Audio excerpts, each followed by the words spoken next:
Want to watch football without the restrictions of blackouts or cable? Check out expressvpn.com to help you get access to all the live games. Sign up today using the link in the description to get 3 free months.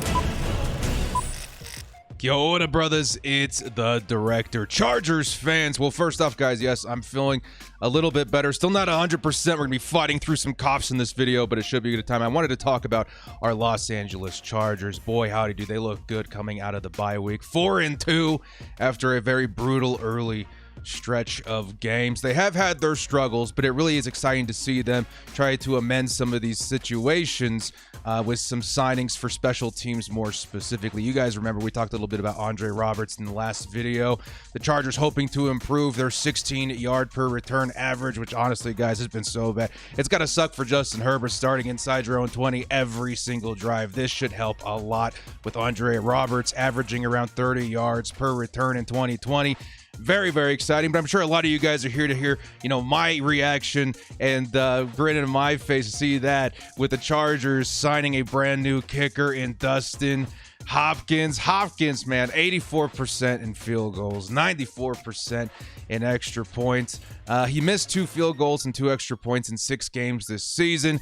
But if you're a Chargers fan, you know that that's a drastic improvement over our current kicker, or I should say ex-current kicker in Vizcaino, who missed a field goal and 5 extra points in 6 games. It got to the point where the Chargers were doing everything in their power not to bring Vizcaino out onto the field. So the signing of Dustin Hopkins, signing of Andre Roberts, making our special teams look a lot more lethal going into the second half of the season. And more so, it gives me a lot of hope that the Chargers are very much so serious contenders for the 2021 season. Last thing we have to talk a little bit about is, will the Chargers be making a move at defensive tackle? Of course, Akeem Hicks has been the most, closely connected player to the Chargers as far as a trade before the November 2nd deadline. If they do that, man, it's a good sign they're going full throttle into 2021. So in today's video, we are certainly going to be giving our best shot for a record prediction post-bye. How are the 4-2 Chargers going to close the season? Question for you guys in the comments is just that. What is your season prediction with the Chargers starting at 4-2? Before we do get started, guys, hit us up with the lights. Hit us up with a like and sub if you do enjoy this content. The small amount of time you guys take to hit the like, sub, and bell notification helps me out a lot. Let's get into this one. This is the part. Lights, camera, action.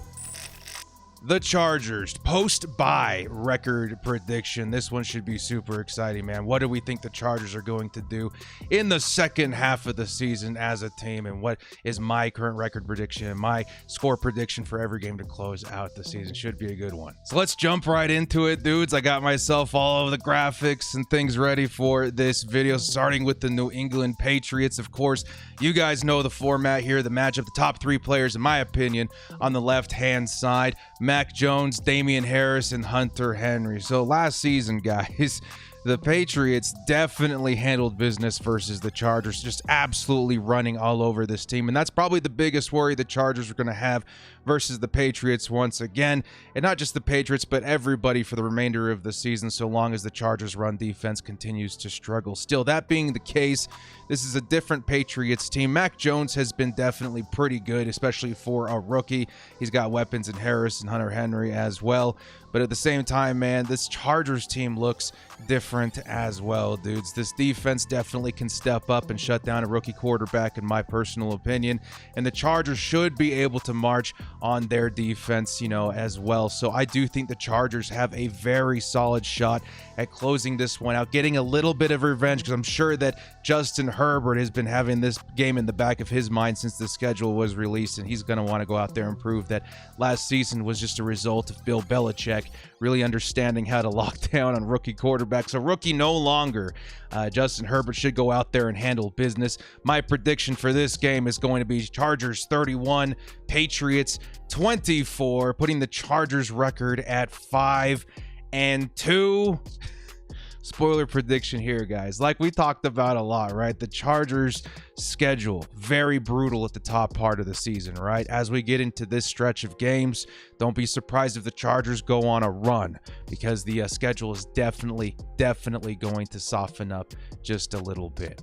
Week 9 versus the Philadelphia Eagles. Top 3 players in the left-hand side there is Jalen Hurts, Fletcher Cox, and Devonta Smith. Now, I think Devonta Smith is definitely one of those players that's ready to like burst into the scene. I've had him on my fantasy team. I've been keeping a close eye on him, and he's been pretty rock solid, man. The game that he figures it out is going to be dangerous. Is it going to happen versus the Chargers? I'm not quite certain, man. The Chargers have a lot of really good defensive players. Fletcher Cox, of course, a very good player too. And then Jalen Hurts is probably the number 1 guy that I'm worried about just due to his mobility. The Chargers got ran all over with Lamar Jackson in our last live game in week was at 6. And I do think that the Chargers need to find a way to really contain these mobile quarterbacks, because that could end up being another Achilles heel of this team, you know, on top of the run as well. So I do think the Chargers, though, in this instance, the Eagles have not been too good, and the Chargers are seriously going to be grabbing some momentum as they continue to win games in this middle stretch of the season. So I really do like this game for the Chargers. I think a lot of people are going to be sharing that opinion as well. I have the Chargers winning this one 28-10. Unfortunately for Jalen Hurts and company, I don't think they get a lot of points this game, and I think the Chargers maintain control for most of it. That's going to put our record at 6-2 with the Chargers 2 back-to-back wins. You know, right after the bye week, they're going to be getting some momentum, and honestly, I think the Chargers are going to start, you know, turning heads as far as how many games they win in a row here in just a second. Next up, week 10. Now, this is probably the next game that I'm most worried about because of that man on the top left hand of the screen right there, Dalvin Cook. Dalvin Cook, in my mind, what, a top 2, top 3 running back of the entire league. And if the Chargers have not figured out their run defense by this game, this one could be pretty close, and honestly, one of the Chargers might drop if they haven't figured something out yet. Now, it doesn't mean that the Chargers need to go and get Akeem Hicks, and that's like a deal breaker if we don't get Akeem Hicks, that we're completely screwed. No, it also could come down to Brandon Staley and figuring out a way to really utilize the players up front there to try and slow down the run. I think he's a very intelligent head coach, and he could certainly figure out a way to make that happen with the players on our roster, but I would certainly feel a lot better if we picked up a nice defensive tackle that's very good against the run before this particular game. Of course, this would be after the trade deadline, so hoping that the Chargers do something here within the next week. Other than that, you got Justin Jefferson, who's honestly one of the best wide receivers in the league, and they've got a pretty okay defense led by Harrison Smith, in my opinion, too. Very solid team all around, but I do think this one being at home, the Chargers, again, having some momentum after winning versus New England and Philadelphia. This should be a very fun one to watch, but again, I feel it, man. I think there's a win streak coming, and I think this is going to be, again, one of those statement games that Justin Herbert shows up and really steals the show. I'm predicting a 34 Minnesota to 37 Los Angeles Chargers win, putting the Chargers at 7-2. I think under the radar, this could be a very fun game and a very close game, and it could come down to the Chargers' brand new kicker and Dustin Hopkins to close it out. I'm going to give this one to the Bolts, putting us at 7-2. 7-2, Chargers fans. A lot of the times when I'm making videos like this, I'm like, I have to sit and really think to myself after I make the graphics and stuff, like, are we being too biased? Are we trying to be too optimistic? In this case, man, I think the Chargers have provided enough evidence that a 7-2 record by week 10 is definitely not a stretch of the imagination. Very excited to see that matchup. Next up, week 11 versus the Pittsburgh Steelers. Again, if you guys didn't know, I will be attending this game personally. We are putting it together an event with the guys at Chargers Unleashed and the LA Football Network.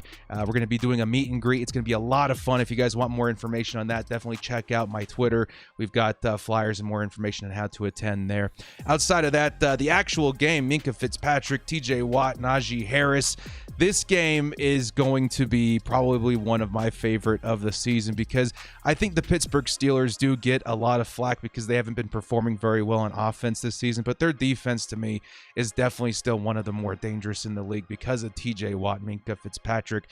Najee Harris is probably one of the biggest guys that I'm worried about, though, in this game defensively, because of how I feel he's efficiently burst into the scene as a pass catcher and a obviously ground and pounder.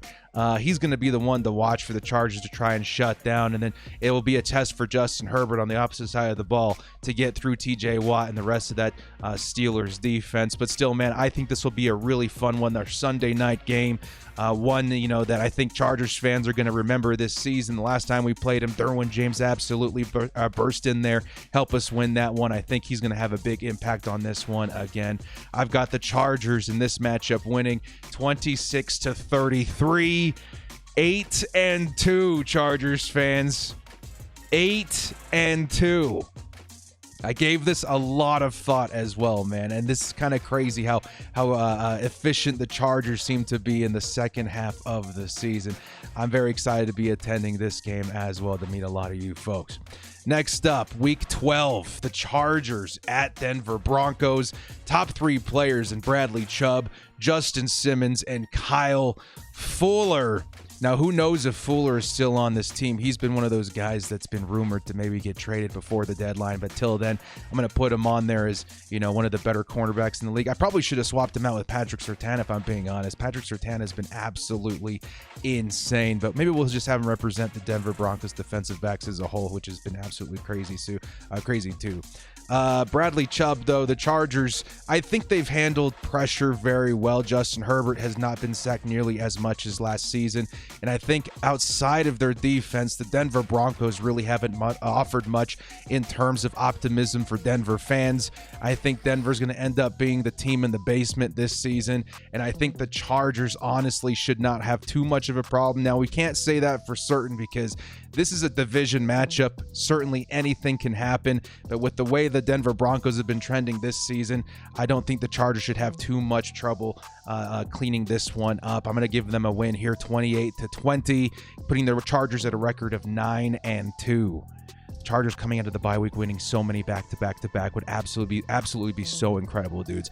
A full month of wins for the Chargers plus some change. Next up, Week 13 versus the Cincinnati Bengals. Top 3, Joe Burrow, Jamar Chase, who's been having an absolutely incredible rookie season, and Joe Mixon.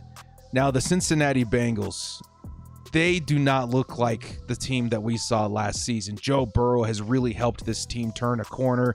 A lot of us were very skeptical about them taking Jamar Chase in the first round when Penei Sewell was sitting right there.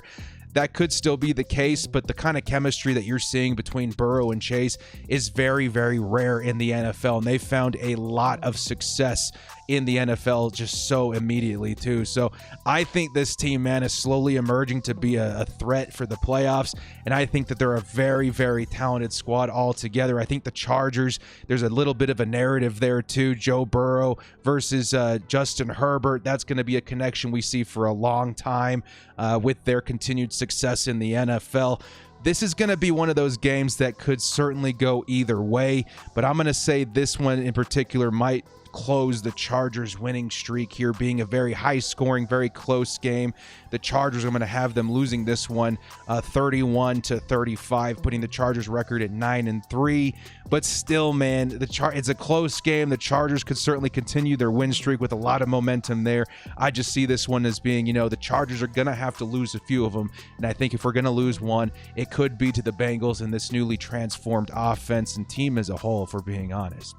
But don't worry, guys. Next, because the week after that, in Week 14, the Chargers take on the New York Giants. And if you think I'm going to have us lose to the New York Giants, please think again, because that is just certainly not going to happen. Still, we got to talk a little bit about him. Saquon Barkley, maybe he's back to full health by then. Who knows?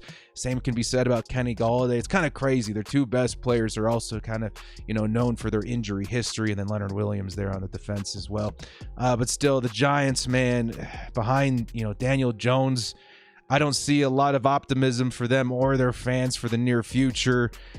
when you take a quarterback like Daniel Jones, you can really hope that he pans out. But at the same time, if I were the Giants, I would have waited for a better opportunity on a quarterback or try to trade some of that capital away in order to secure a better quarterback. But still, whatever the case may be, I think the Chargers certainly, handle business here.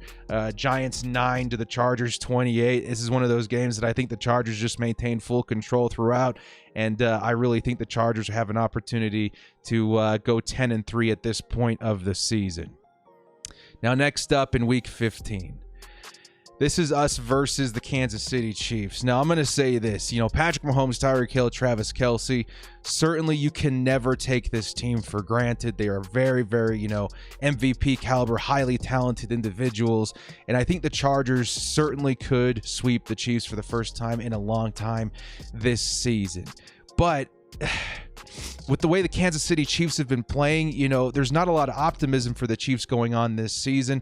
I need to think, though, that the Chiefs at some point need to turn this around, right? There's got to be something that they're doing wrong. Maybe they need their bye week as well. I don't know. Is it likely for us to sweep them this season? Not very. I'm going to give us a prediction here of the Chiefs 31, Chargers 24. But this really depends on if the Chiefs are able to turn a corner this season. If the Chiefs continue to struggle and their defense continues to give up so many points, I think the Chargers could easily win this game and give us obviously a better record in that hand. But I'm just kind of feeling it in my gut that the Chiefs maybe figure it out. But still, it's certainly possible that they don't and the Chargers do sweep them this season. But I don't know. I went back and forth in this one a lot, but I had to kind of edge on the opinion that maybe they do sort out their season at some point. But I don't know, man. If they continue to struggle, if they don't see any improvements in the next couple of weeks, go ahead and lock this one in as a win as well. Maybe even flip that score in favor of the Chargers. Next up in Week 16, again, guys, this schedule, dudes. With how brutal we saw of a schedule in the early part of the season, seeing the Giants and seeing the Eagles and now the Houston Texans gives me a lot of hope for the Chargers to go on a winning streak and for the Chargers to really wow the fans by the end of the season. Tyrod Taylor is likely going to be back by this game. Brandon Cooks, Justin Reed. They've got a couple of players, but honestly, this team is the definition of implosion, the definition of poor management, poor coaching. I do not think the Chargers lose this one. Again, I'm not going to spend too much time on this matchup because I think the Chargers really just destroy. I was trying to come up with like an okay word to use here, but they're just going to destroy the Houston Texans, man. 38-13. Justin Herbert probably puts up maybe close to a record game here. I don't know. It could honestly go into the stratosphere into like the 40s, guys. Who knows? It should be just an absolute execution of the Houston Texans in Week 16. Week 17 versus the Denver Broncos. Again, same story, different week versus Denver Broncos. They have a very good defense, but again, the Chargers just so much better of a team this season. I don't see the Chargers getting beat by the Broncos this year. Of course, again, it's a division matchup, and the Broncos, for whatever reason, is the team that kind of worries me as far as an upset is concerned. They just seem to have our number, every year. I'm hoping this year is definitely the exception for the Bolts. I'm going to give us a prediction here of 24-31, putting the Chargers at 12-4. I just think that we take care of business when it comes to the Broncos this season, man. I think the Chargers can definitely get it done, okay? Next up, and then lastly, in here, Week 18, the first Week 18 in NFL history, the Chargers taking on the Raiders. And the Raiders seem to be the team to beat this season within the AFC West outside of the Chargers. And again, Darren Waller and Ngakoue has been very good this season. Derek Carr has been looking very good this season. But the Chargers, as you know, have already taken care of business one time with the Raiders. I think the Chargers can certainly do it again this time in Allegiant Stadium in Vegas. I honestly, man, with all these, if these predictions pan out, that would mean the Chargers would have only lost one of our division games this season, which honestly would be absolutely incredible, and I think it would certainly earn the Chargers a playoff berth. I'm going to have the Chargers in this game winning 34-27, putting the Chargers record at 13-4. And honestly, this would definitely be the best case scenario for the Chargers. Not even the best case, but I think a solid season for the Chargers. And honestly, I think they can take care of business versus the Raiders back-to-back. And, oh, dude, so cool to see the potential of this team. So to wrap things up here, man, season total, the Chargers 13-4. What would this equate to? Honestly, guys, the Chargers likely win the AFC West in this scenario, and likely, I would say, make a deep playoff appearance. I certainly see the Chargers as playoff hopefuls this season. If they turn a corner after the middle of the season, after the bye week this year too, we could certainly see, a Los Angeles team play in the Super Bowl in Los Angeles this year. And I think the Chargers certainly have the potential to be a very dangerous playoff team this year too. So 13-4 is going to be my new prediction. If you guys remember my early prediction for the Chargers record before the season, I had us at 11-6, but that was with us winning maybe 3 games in the early stretch of the season. With us winning 4, and the way that we've won and the teams that we've won against, I certainly think 13-4 is very realistic. And I do think that the Chargers are due for a winning streak. I think Chargers fans are about to get very excited with the amount of games that the Chargers are about to win, with the schedule looking more favorable, let's say, after the bye week. So again, let me know what your guys' schedule predictions going to, or your season prediction, record predictions going to be, post the bye week here, and get very excited, Chargers fans. I think we made it over the hump of difficult games. Now the Chargers can really get to work honing their craft, getting through, a softer portion of the schedule, and really strengthening themselves for the playoffs. So guys, thank you so much for joining me. If you liked what you saw here, hit us up with a like and sub on your way out. We'll see you next time. This has been the Director, and as always, bolt up and stay frosty.